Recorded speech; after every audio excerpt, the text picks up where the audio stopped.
that able to change on now. As you can see, I've got to remove these M10. So anyway, let's get it set. How are we all on this Friday? We've got a little Vauxhall. You know what? I'm absolutely useless at the. I'm alright with the manufacturer of the vehicles, but with the names and the models and stuff, I'm absolutely useless with them. This is a little Mariva. Now I've already carried out the job on it. We have put a little EGR valve on it because it was leaking and God knows what. But anyway, I'm not going to be doing the actual job itself. I'm going to be showing you the tools that I'm going to be using to bleed the coolant system up after. Now the tool that I'm going to be using, it is off Amazon and eBay. It was only about 90 odd quid. It's a coolant refill and vacuum pressure kit. Now you do get a pressure gauge with it so you can check for leaks.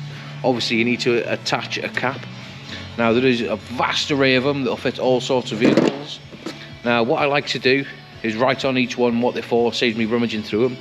I'm going to get this connected up now, give it a good screw-a-rooney on, make sure it's nice and tight. Now if you're looking for a coolant leak in the system, what I would do is put the pressure pump to it, give it a good pump-a-roonies up and leave it over a long period of time, and you should see the needle dropping down, and also you should be able to physically see where it's leaking, if it's leaking externally. Now because we've already found the leak, we're going to be using the vacuum side of it. Now it is air operated, so you're going to need a compressor with an air line for it, and we're going to get this connected up to the vehicle now. Now the vacuum lines themselves, they are all on quick release ends. We can connect that to the cap now, like so, and we can hook it up either to the bonnet catch, or yeah, I'm going to go to the bonnet catch. Give it a good loop-a-rooney round. A little much, like that. Now let's get the airline connected to it. Once you've got that airline connected now, what we need to do is make sure that this bottom valve is switched off, and this one on the left hand side is fully open, because as it's drawing the air past the valve, it's going to be pulling the vacuum, well, all the air out of the system. And all we need to do now is just flick that little switch, and that should pull a vacuum on it. And then once it's reached up to just over the green into the yellow, you want to lock this switch off. Just like that. You can't really see it. It's only downfall about my GoPro, it doesn't really automatically focus into anything. Now I'm going to show you a nice little feature on this kit that has got me out the crap no end of times, and it is for the Japanese caps. You know, the pressure release valves in them. I'll show you now. I'm on this little Toyota Eagle thing. Eagle, might even be a Citroen, I don't know. You know these little metal caps? But I'm going to show you how exactly to test these right now. Now in this little kit you get little adapters where you can connect your caps to, and also the pressure gauge like so, and there is two of them in the kit.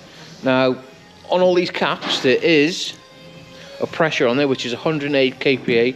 Now if you calculate it, it's just over 1 bar, which I already done it, which is 1.8 bar. Now what it does, it tests the cap whether it's blowing off too early or not. Now we're going to give this a pump up. Hang on, I don't know if I'm going to be able to do this. If we give it a pump up, see it's holding pressure, and as soon as it goes over 1 bar, can you hear the pumping? The actual valve in there blows off and it's releasing pressure.